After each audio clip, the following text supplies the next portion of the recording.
Hey guys, I'm Carrie Menegmouche. I'm a brand and web designer living out my dream as a creative entrepreneur. My path to success hasn't been easy and I'm still a constant work in progress. But I'm here to shine a light on the challenges and wins we all face and share everything I've learned along the way and everything I'm still learning. This includes actionable tips and mindset shifts that you need to make to have a life and a business that fulfills you. Hey guys, welcome to today's episode. So today I wanted to talk about purchasing a home as an entrepreneur. So a lot of you know I have moved a lot over the last few years. I was actually talking to my sister the other day and I've moved 6 times in 6 years, which is crazy and I don't recommend it for anybody, but just a lot of life changes have happened, from the time that I obviously graduated college to moving out of West Virginia to Louisville to moving to North Carolina to be closer to my family and just having an apartment and then purchasing my first house and then having my engagement fall through and then purchasing my second house and just all of the things. And it has been a crazy journey. And as a lot of you know, if you follow me on Instagram, I recently just moved into a new house and hopefully this is one that I will be in for a while. So with that, I have gathered experience with home buying as an entrepreneur. And a lot of times people come to me and just ask me how I'm able to do it and make it look so easy. And honestly, it really can be so easy if you are prepared. So I kind of wanted to walk through how I do prepare myself for this and just some overall tips that I wish I had knew when I was looking for my first place. So my first tip is before you do anything, before you go out and look at houses on Zillow or try to schedule appointments with realtors, make sure you get pre-approved first and find a good mortgage lender. If you do not have a pre-approval, for purchasing a house and getting a mortgage, it doesn't matter if you find your dream house. You're just going to be so disappointed. If you meet a realtor and you go out and you look at houses and you're like, yes, this is the one, by the time you get pre-approved, because it can take a while just depending on how organized your finances is and how motivated the, mortgage lender company is. It doesn't necessarily have I don't know, there's not this process that's super easy and simple and quick with that. A lot of times that is what takes the longest in the process. So before you do anything else, find a mortgage lender. I actually had met with one. It's really funny because you probably know at least a handful. And the same thing, I think it's the average person knows 5 realtors. So you probably already have people in your network that you can ask. And the way I found mine is I asked my sister who she used, I asked my parents who they used. It was actually somebody that my sister knew from back home in West Virginia. And so I met with him, I got a coffee, I chat through what, the pre-approval process looked like when I was purchasing my first home, what all I needed to gather. And so before I even again, looked on Zillow, found places to tour, I made sure that I was able to get all of my documents together and submitted. And you can get pre-approval that lasts I think it's 60 days and then you can get it renewed really easily once you've already done it. So I went ahead and did that because I knew I wanted to buy in the next few months. So I made sure that I just got things really, really organized before getting my hopes up to meet a realtor. And the second thing would be to find a really good realtor. But depending on the market you're in, things can move really, really quickly with home buying. Especially where I'm at in Raleigh, North Carolina, it's just not the same as it used to be. It's gotten a little bit better, but it's definitely a very, very intense market. You have to make offers very quickly. Things go very quickly. Things do not stay on the market long. I think the average amount of days on a market's 25 days or something crazy, where it used to be months and months and months. And I'm just in a city that has a lot of demand for housing right now. So Raleigh keeps getting ranked as one of the best places to live, and people are moving here every day, and there's a tech hub, and it's a lot of young people with families who want to purchase homes, and a lot of people the average income here is higher, so they have the money to do so. So it's definitely an intense market, and some of these things may not apply if you're in a slower market or a slower town. Where I grew up in Huntington, West Virginia, the market is so much different.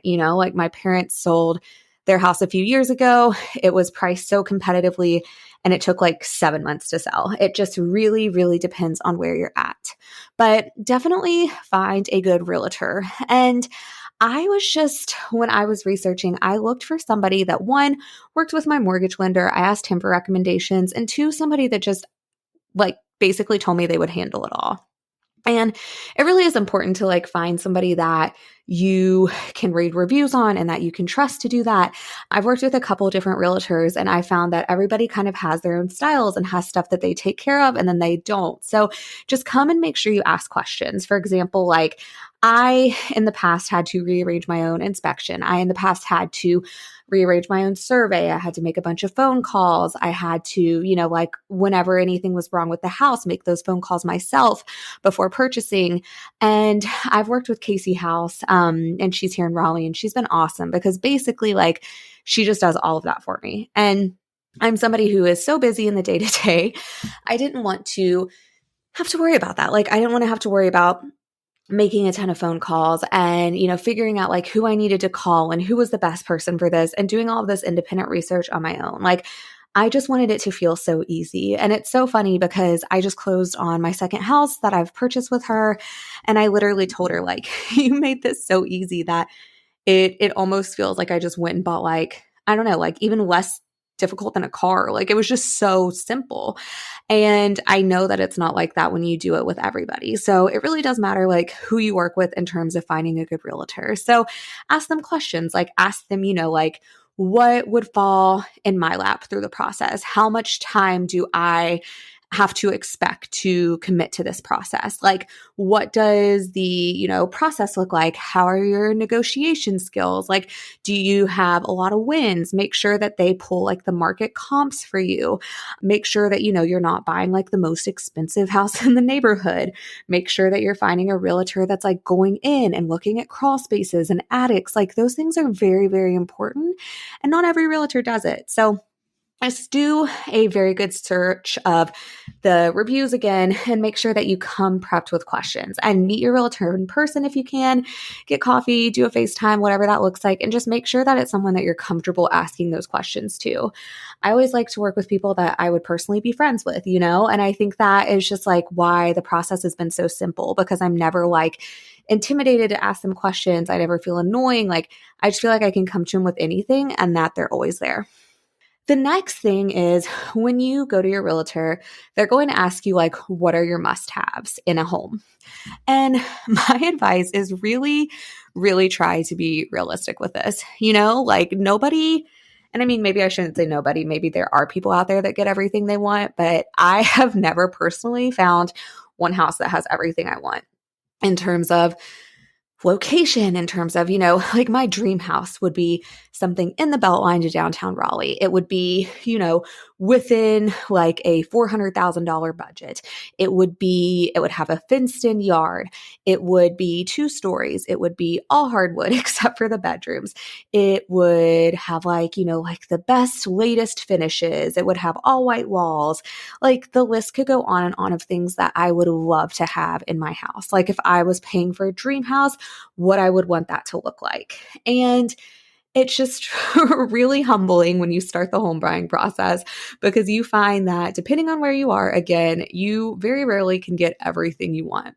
In Raleigh, a $400,000 budget is like nothing, which is crazy because again, I came from Huntington, West Virginia, where $400,000 was like the governor's mansion, literally. Like it was the biggest, most beautiful house you could find. Like houses in Huntington, West Virginia, you can find some for like $80,000, $60,000. And in Raleigh, it's like, if you want a $400,000 house, you can definitely find something and it can be nice. And I mean, my budget wasn't much above that. Don't get me wrong. It's not like I paid a ton of money. I like had my budget capped at like 500,000 and it's still a lot, but also I had to realize like that's just the location and it's not getting any better, unfortunately, in the Raleigh market. The Raleigh market just keeps rising. It's obviously not as bad as some cities like DC or like California or anywhere like that, but it's definitely getting high. And I have done so much research on when the market's going to kind of balance out, and people just keep predicting because it keeps job opportunities here are so high and people are moving here every day and they're doing so much to like, change the highways and all of this for people to live here. Like you really, really can't get much more for under that. And it sucks. But if you really will get on Zillow even and look in Raleigh and put like a $400,000 budget, you'll see like, if you want to be in the Beltline, the houses that pop up for that are like pieces of crap. It's crazy. Like it'll be like a 1,500 square foot house with appliances from the 90s and no yard and like you're on top of your neighbor, and there'll be like, you also need a new roof and house is sold as is and there's no HVAC system. Like it'll be the craziest stuff. So be really realistic with your budget too, and do your research before you like set your budget. And with that too, like make sure you budget for a house you can afford. You can get pre-approved for a house that's a lot more expensive most of the time than what you can afford.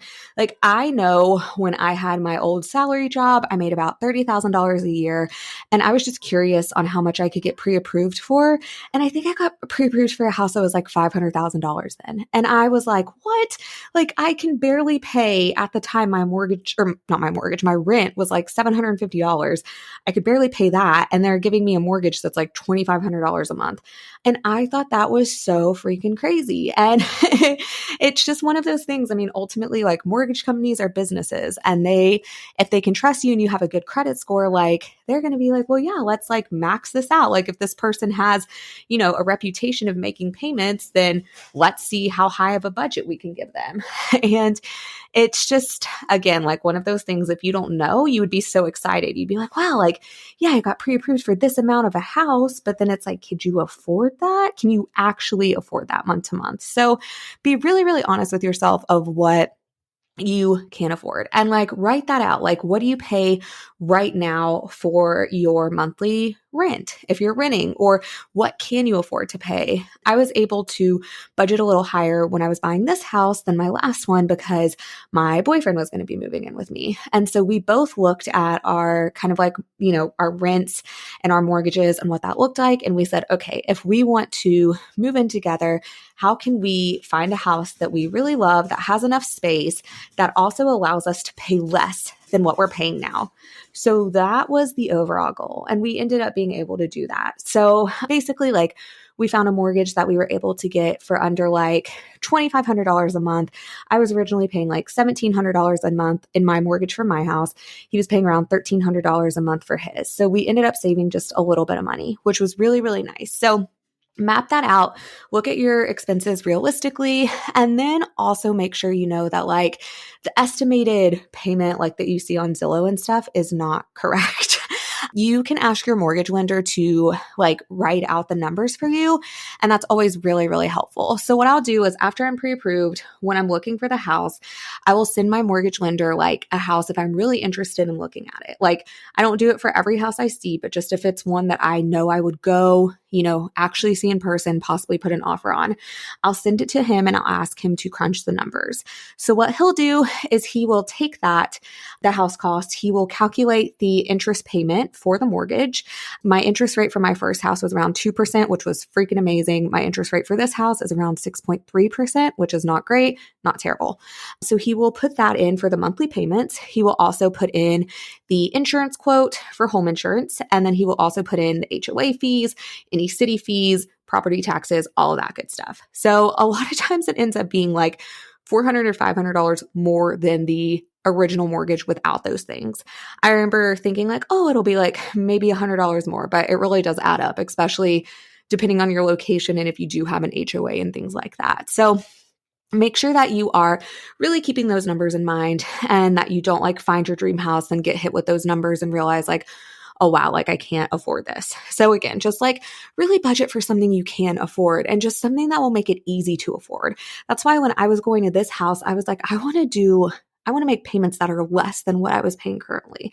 Like, even if it's a little less, it'll help because those things add up. So really be honest with yourself and know that like, also, again, you can't always have it all when it comes to a house. Like you have to kind of make those choices. I always compare it to when I used to watch like HGTV with my parents growing up. My dad used to love House Hunters. Like it was on every day. Like you walk downstairs, he was watching House Hunters. And I remember that those people would go and they would have like a very realistic list of things. Like, okay, I want, a house that's all one story, or I want hardwood floors, or I want an updated kitchen, or I want a fenced in yard. I think they got like 3 to 5 things on a list. And I remember that they'd go view 3 houses. They would sit and they would like evaluate the pros and cons in each. And then like usually they were still missing something. Like out of a list that felt so reasonable, like, okay, there are 3 things on this list. I remember like usually they have to go to a house that like they had to sacrifice something, and they may be sacrificing like the kitchen and then have to do that out of pocket. I mean, it's the same in real life. Like again, you just kind of have to make those choices. Like my biggest sacrifice I made with my new house is location. I'm about 25 to 30 minutes away from downtown Raleigh. In my old house, I was like 9 minutes away from downtown Raleigh. It was awesome. I was right in the Beltline. But with that, my house was way more expensive than this one per square foot and everything in my old place. And it's because I was in the Beltline. And I knew with my new house, I needed something bigger because my old house was around like 1,600 square feet and it was great. But like it was all one story. If my boyfriend was moving in with me, he didn't have like any room for his stuff. And I work from home and he was going to be home for a while as he kind of like transitioned out of the military. And I was just like, I need some more space.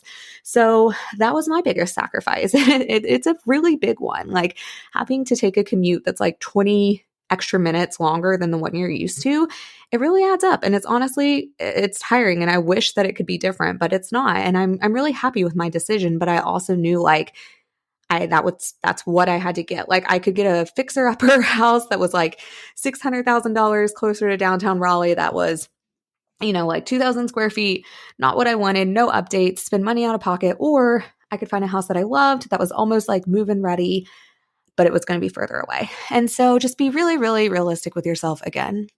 The next thing is understand that you do not have to put 20% down. It's smart if you do, but for first-time home buyers, the average down payment is actually just 6%.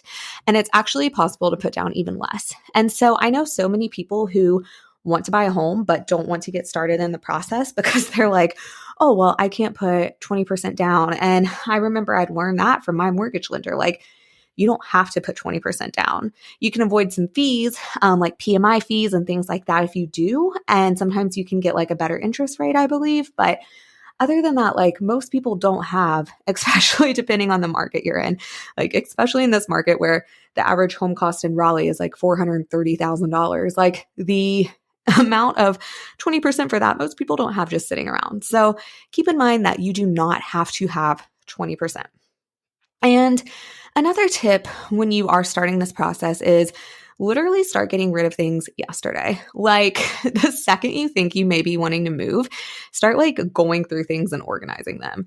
I had done this in my last move and I really didn't do this in this move. And I wish I would have, because now I have like a dining room and a garage full of stuff I need to sell. And I wish I'd just done it when I didn't have to take it with me. So really start selling things. I know Facebook Marketplace can feel like such a task to list stuff, but I've had such good success on there when I take like an hour and just put a bunch of stuff on there. So really just like take time and try to downsize your things. And then it just gives you more money to spend on your new house. If you're able to sell stuff, get rid of stuff you no longer want or use, you can use that money to buy things for your new place. So it's a win-win. The next thing is, and this is something that you will learn in the first conversation with your mortgage lender, just make sure your books are organized and up to date. It can be really, really easy to get pre-approved if you just have everything organized. I believe what I needed were my last 2 years' tax returns. I needed my profit and loss statement, and I think that was really kind of it, like just a few little things I had to fill out online. And because I had, hired like a tax person to put my taxes together, I had both of those. I do have a bookkeeper. I know everybody doesn't, but QuickBooks or Xero or whatever software you use, if you keep that up to date, you can easily pull stuff from there. And so just that profit and loss statement and then your taxes, like if you have that ready, it's going to be really, really easy. And also just make sure like you're actually paying yourself in your business. I didn't really know what that looked like for a while, but I actually have myself on payroll and I use Gusto and it's awesome. And it's so great because now I have like pay stubs that I can send people when they ask them. And I'm able to just have everything organized and like super systematic instead of just like trying to transfer money in a bank account here and there and trying to remember the dates to do it and paying fees if I did it through PayPal or whatever. So make sure you pay yourself. And then just like as a final thing, like make sure your credit score is solid before you even, apply. Like there are general things that you can check your credit for, like credit length and, like the revolving amount of credit that you use and making sure that your bills are paid on time and nothing's overdue, making sure like debt to income ratio is good on your card. So just do like a quick check, make sure everything's paid off. Don't make any big purchases. That is like a huge thing people do right before or right after getting pre-approved. Like they'll be like, yeah, we have this money and we're buying a house, but also like I went and bought a car, or also I went ahead and did this, like made these major life purchases. And that is one of the worst things you can do because that is going to be such a big red flag to your mortgage lender. So make sure that you do just a general check of your credit, make sure your credit cards are paid off, because one of the first things they will do is run a credit check. So all in all, I hope this was helpful. I know kind of went in a lot of different directions, but ultimately I just want people to know like you really can, like buying a house as an entrepreneur is not some like far-fetched dream. It is possible if you're able to save up a little bit of money and find the right people that can tell you what to do and stay organized. And the reason I bought my first house, honestly, was just because I realized like the amount I was paying in rent downtown, it would be cheaper if I had a mortgage. And I knew I wanted like my money to be going towards something. So when you're able to really think about it like that, it makes sense and it justifies itself. I just think if I could give anyone any advice, it's again, just make sure you're finding a house that you can afford, because I know so many people who fall into the trap of like, yeah, I got pre-approved for this amount and basically it's more than I make in a month. But like if I am doing this and then I have my partner who comes in and pays half, like we can make it work. And I always am just such a realistic person, like maybe pessimistic, but I'm always like, what if something bad happens and I don't have a second source of income? What if my partner loses their job, or what if we split, or whatever, just always trying to think of worst case scenario, like, can I afford this? And I think that's just a really important thing to do, is not just doing something that you can barely afford, but doing something that you can easily afford, because you don't want to be like house poor. You don't want to put all of your money in a house and then not have any money to purchase furniture or any money to do activities or go on trips or do like anything that you want to do in life for years. Like you want to be able to purchase something that you can afford and be comfortable in, even if it doesn't check all of your boxes. So I hope this was helpful. If anyone listening does have any questions or, needs referrals, if they're in the Raleigh area, feel free to like just message me on Instagram. I love talking about this stuff and I am always happy to answer any questions. All right, guys, that is it for today's episode of the Creative Minds Think Alike podcast. Thank you so much for listening. And if you'd like to continue this conversation, follow me on Instagram at karima.creative. And if you'd help spread the word and support this passion of mine, please share this podcast with your friends and leave a review on Apple Podcast. This is a way for me to give back, and your support is what allows me to continue to show up every week. So until next week.